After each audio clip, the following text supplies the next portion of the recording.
Bienvenue sur Africa 24 dans cette nouvelle édition du 12-15 au sommaire de l'actualité. L'accord de paix signé au Soudan du Sud, bientôt intégré dans la constitution du pays. Le comité national d'amendement de la constitution mis en place à 21 jours pour établir le cadre juridique pour son intégration. Au Nigeria, le salaire minimum est passé de 43 à 72 $, une revalorisation obtenue après d'intenses négociations entre le gouvernement fédéral et les syndicats qui ont brandi la menace d'une grève générale. Et puis #StopFakeNews, c'est l'opération lancée par la présidence du Sénégal sur les réseaux sociaux. Les autorités interpellent ainsi les populations à dénoncer toute information considérée comme fausse. Mais tout d'abord, à Madagascar, les compilations des résultats du premier tour se poursuivent. Ce mercredi, près de 10 millions d'électeurs se sont rendus aux urnes pour départager les 36 candidats en lice. Un scrutin qui s'est déroulé globalement dans le calme. Les opérations doivent durer environ 2 semaines avant l'annonce des résultats définitifs. Les électeurs qui se sont déplacés dans les bureaux de vote espèrent que l'issue de cette élection présidentielle les éloignera définitivement des crises politiques qu'a connues la Grande Île. C'est un pas en avant vers la concrétisation de l'accord de paix signé au Soudan du Sud. Le comité national d'amendement de la Constitution dispose de 21 jours pour établir le cadre juridique pour sa mise en œuvre et son intégration dans la Constitution, avec comme principal objectif mettre un terme à 5 années de crise. Corinne Kamsefem.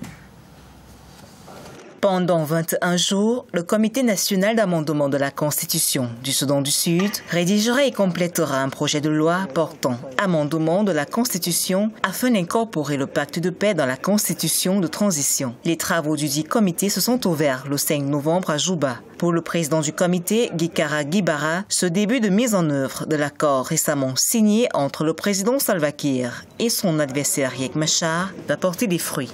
C'est en effet un début positif et encourageant pour les travaux du comité reconstitué alors que nous commençons à assumer notre rôle très critique. Nous attendons avec intérêt des délibérations fructueuses. Le nouvel accord de paix prévoit une pré-transition de 8 mois qui a débuté à la date de signature, soit le 12 septembre, suivie d'une transition de 3 ans avec au bout des élections. Par ailleurs, le docteur Riek Machar est réhabilité dans son poste de vice-président. Aussi, pour éviter tout favoritisme sur la base ethnique, un comité délimitera les États fédéraux qui devront respecter les territoires des tribus. Cette fois-ci, il y a eu plusieurs mesures qui ont été proposées. C'est un accord de paix qui a beaucoup de profondeur au plan social et politique et qu'il a vraiment beaucoup de chances de réussir.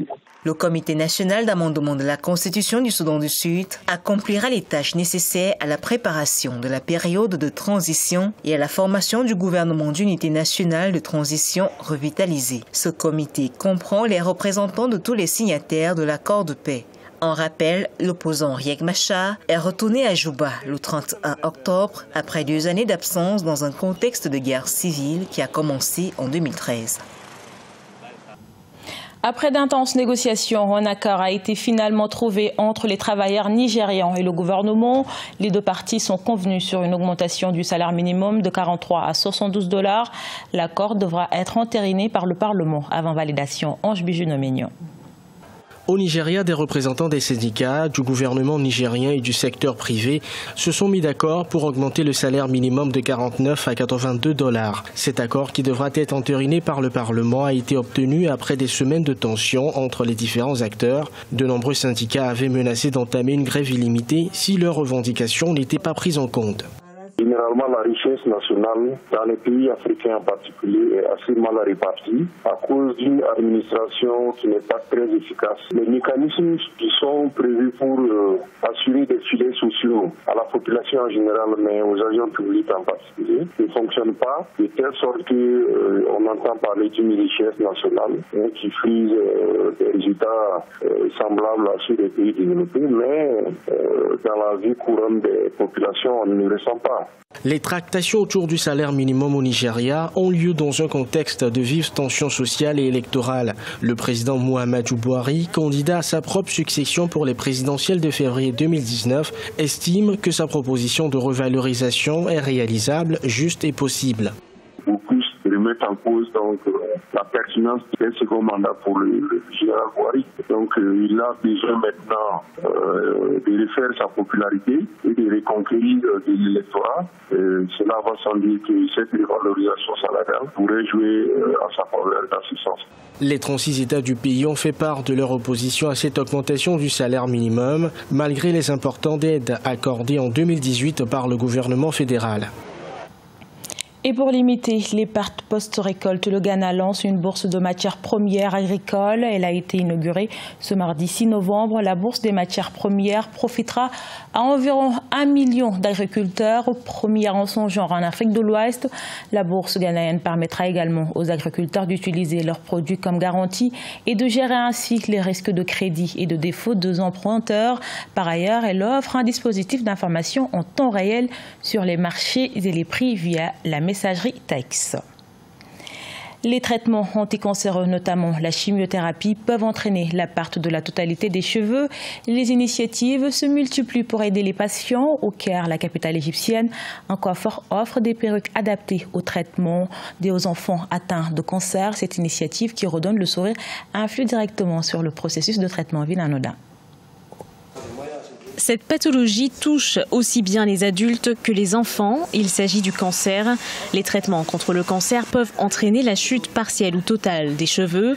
En Égypte, un barbier du nom de Samei Salam aide les enfants à gérer ces effets secondaires en leur offrant gratuitement des perruques en fibres médicalement adaptées. Bien sûr, Dieu m'aide à payer cela avec mon propre argent.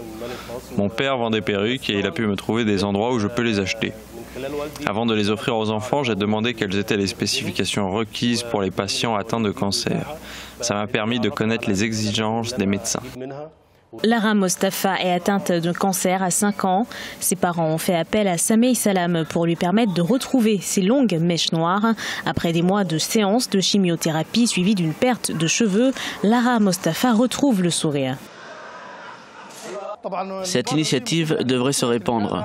Honnêtement, elle est belle et certains parents pensent même que ces choses sont plus importantes que le traitement.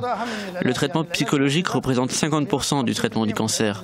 Le moral de l'enfant est extrêmement important pour le processus de traitement. Vous ne savez pas comment Lara a été touchée par le problème de ses cheveux. Le barbier a actuellement aidé une dizaine d'enfants sans l'aide des principales institutions de cancérologie. Il a lancé cette initiative après avoir visionné sur les réseaux sociaux le bonheur que ces perruques peuvent apporter aux jeunes patients. La lutte contre les fake news est lancée au Sénégal. Le phénomène a pris de l'ampleur dans le pays, contraignant ainsi les autorités à lancer une opération de lutte contre les fausses informations qui prolifèrent sur les réseaux sociaux et les médias en ligne. Reportage à Dakar de notre correspondant El Hadji. C'est le nouveau fléau de la presse en ligne, des réseaux sociaux et même du monde politique. Les fake news ou fausses nouvelles pullulent sur Internet et sont largement relayées sur les réseaux sociaux. L'accès à Internet facilite ces fake news et surtout quand les échéances électorales se rapprochent. C'est le cas du Sénégal. Aujourd'hui, on met le citoyen lambda à la place du journaliste parce que la vérification de l'information était le rôle d'un journaliste. Aujourd'hui, on demande à tout le monde de faire attention à une information. Donc, ça rend difficile l'accès à l'information. La deuxième chose, c'est que ça peut détourner certains objectifs. Les réseaux sociaux sont devenus aujourd'hui les moyens d'information, mais également de désinformation les plus usités au Sénégal. C'est pour cela que le président de la République, Macky Sall, candidat à sa propre succession pour l'élection présidentielle de 2019, redoute en effet l'influence de ces réseaux sociaux qui sont accessibles à tous. Pour lutter contre les fausses nouvelles, le gouvernement a mis en place le hashtag #StopFakeNews. Quand au niveau de l'Internet, on constate une information, une fausse information, une intoxication, j'allais dire, et qui a une certaine viralité et qu'on nous envoie à travers donc ce hashtag-là, ce mot dièse, cela nous permet de pouvoir le recevoir. Et immédiatement, nos services essayent de mettre en place un communiqué. Autrement dit, essayent de décortiquer l'information et d'informer les Sénégalais par rapport à cette alerte-là pour leur dire ce qu'il en est exactement. Le gouvernement a adopté en juin 2018, à quelques mois du scrutin présidentiel, un projet de loi portant code des communications électroniques. Ce code, en son article 27, donne l'autorisation aux régulateurs, dont l'autorité de régulation des télécommunications et des postes, et aux fournisseurs d'accès à Internet, le pouvoir de restreindre la connexion Internet, surtout pour les réseaux sociaux. Ce journal a été réalisé par l'ensemble de la rédaction. Merci pour votre fidélité. Retrouvez dans un instant une nouvelle édition de l'actualité sur Africa 24.